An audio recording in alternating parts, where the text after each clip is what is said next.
La nuit seule,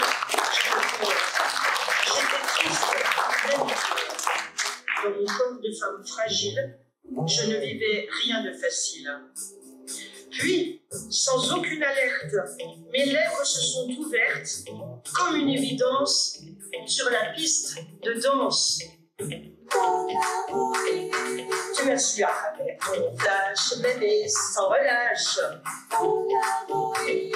Dans cet instantané, je vois l'éternité. Tu as su arracher mon flash, bébé, sans relâche.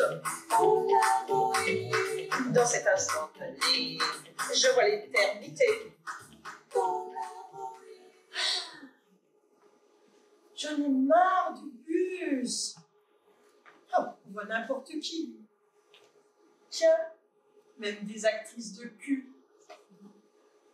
Moi, personne ne sait quel est mon nom. Mes mecs à moi m'appelaient Patty. Et les femmes n'osaient pas me parler.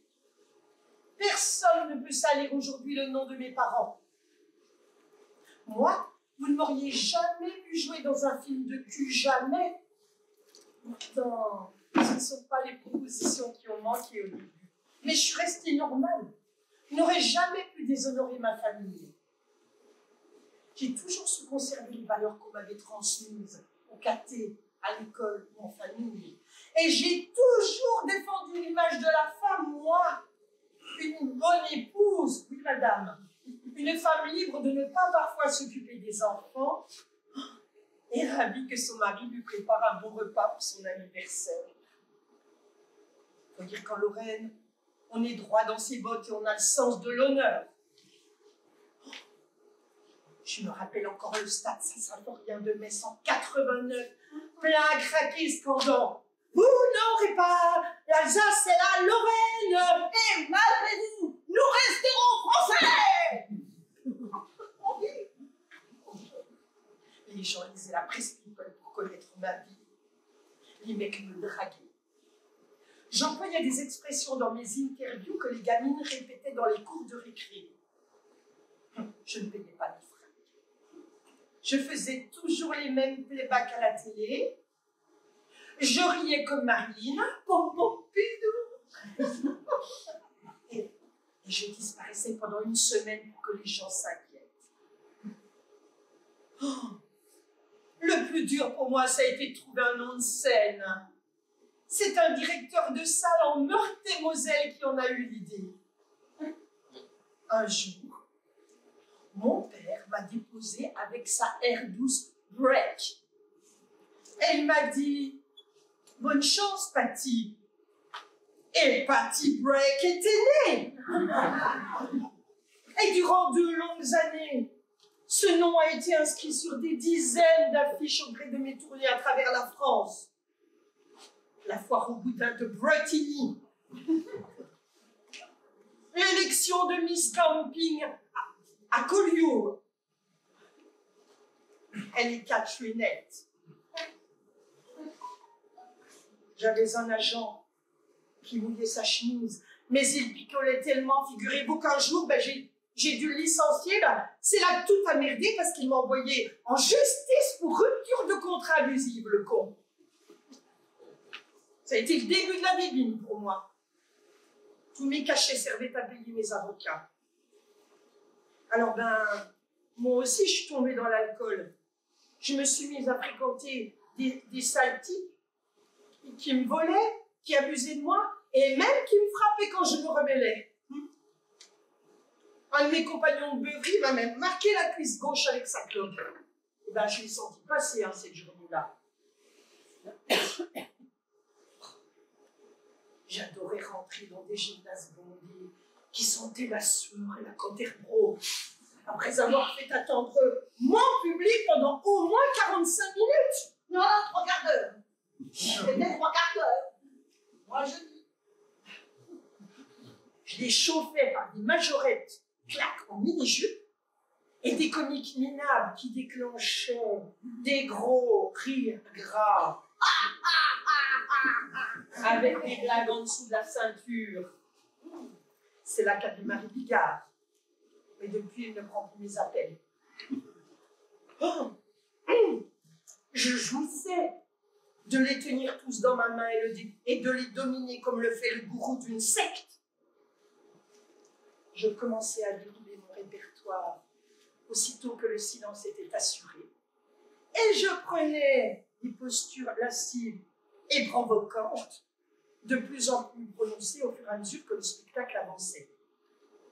Il y avait toujours un type dans la salle qui gueulait que j'étais belle et qui n'attendait que moi, mais avec ses mots à lui. Eh bien, tant qu'on n'a pas vécu ça, l'amour du public, les cris hystériques des fans avant le spectacle, les filles qui se battent pour vous ressembler, les séances d'autographes dans la bousculade, oui madame, et les altercations entre admirateurs exaltés, et surtout, oh oui, surtout, la lente arrivée sous les spotlights au son des cris des serrants rudes et des lionnes en chaleur. Eh bien, on peut bien comprendre au bonheur que j'ai vécu. Parce que j'ai vécu ça des centaines de fois. À Arras, à Dondange, à Zeebrugge, à Denain, à Florange, à Mont-Saint-Marol, à Moyeuvre, à Denain, non, j'ai déjà dit, à Thionville, Pont-à-Mousson, tiens, et celui en octroi, voilà. J'y étais.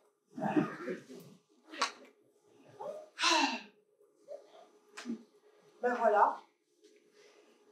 Je vois toujours mes coachs, mais à Pôle emploi cette fois-ci. Je redécouvre les tournées de Jean-Luc et de Lio, mais en tant que spectatrice.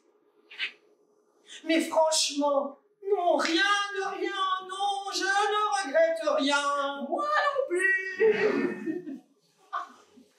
J'aurais préféré mourir jeune et avoir vécu ce que j'ai vécu, plutôt qu'avoir mené une existence de poisson rouge bien sage, à tourner en rond dans son bocal sans jamais faire d'écart.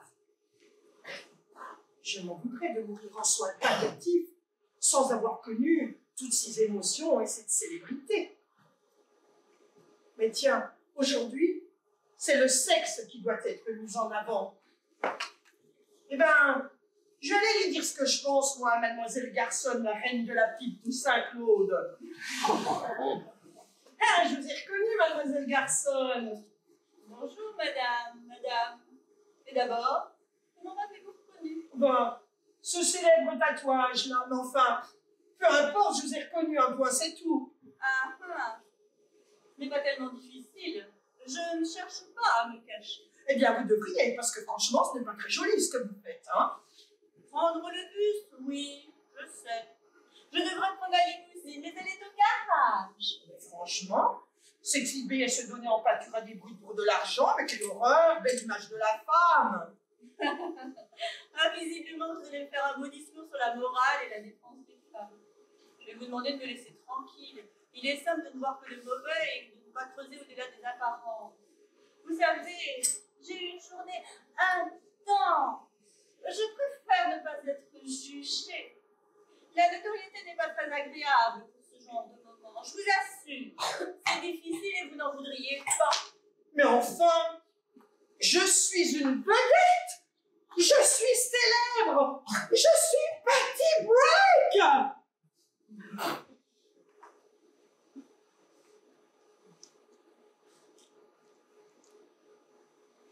Celle qui chantait pour la rue, mais je vous croyais mort. Non, mais pour qu'elle se prend, celle-là, là.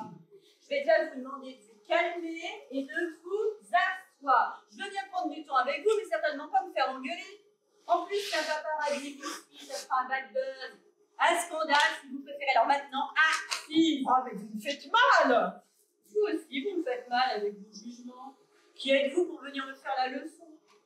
Une ancienne vedette bonne à se dandiner devant des soldats et des boîtes à rythme dans les années 80 et qui doit ramer devant des propositions de plus en plus pathétiques pour rester dans la lumière. On vous a proposé Danse avec les stars ou ce genre de conneries? Même pas, sinon vous y seriez allé en rampant, en vous disant que votre carrière allait être relancée. Mais quelle carrière? Un 45 tours sorti il y a 35 ans, des émissions d'après-midi sur FR Pro Antenne 2. Et depuis, des élections de Miss Jambon à Bayonne. Et du chômage. Vous ne touchez même pas de droit sur votre chanson. Je me trompe. Mais ce n'est pas de ma faute, c'est mon impression.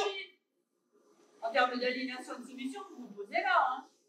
Je suis peut-être une actrice porno, mais je le fais en mon âme et conscience. Je me bats chaque jour pour que les adolescentes ne croient pas que mes films sont la réalité.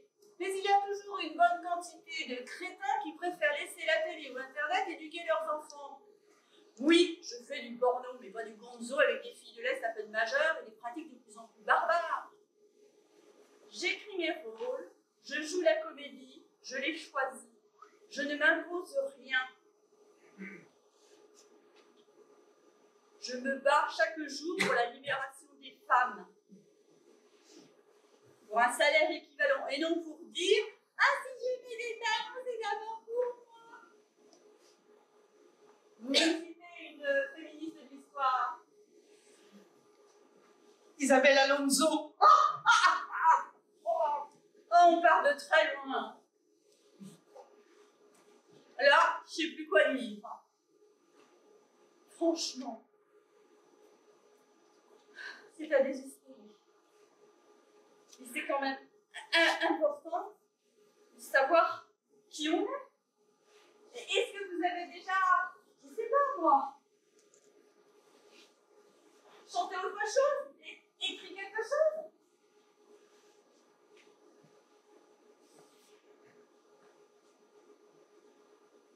Votre manager ne vous a jamais rien dit? Non. Mon manager m'a toujours dit de montrer mes jambes et mon joli minois. Ah, et tu en es encore là à prier en espérant que le Polaroid revienne à la mode? Mais moi, on ne me voit pas à poil, madame. Mais moi, je suis heureuse et libre. Renaissance.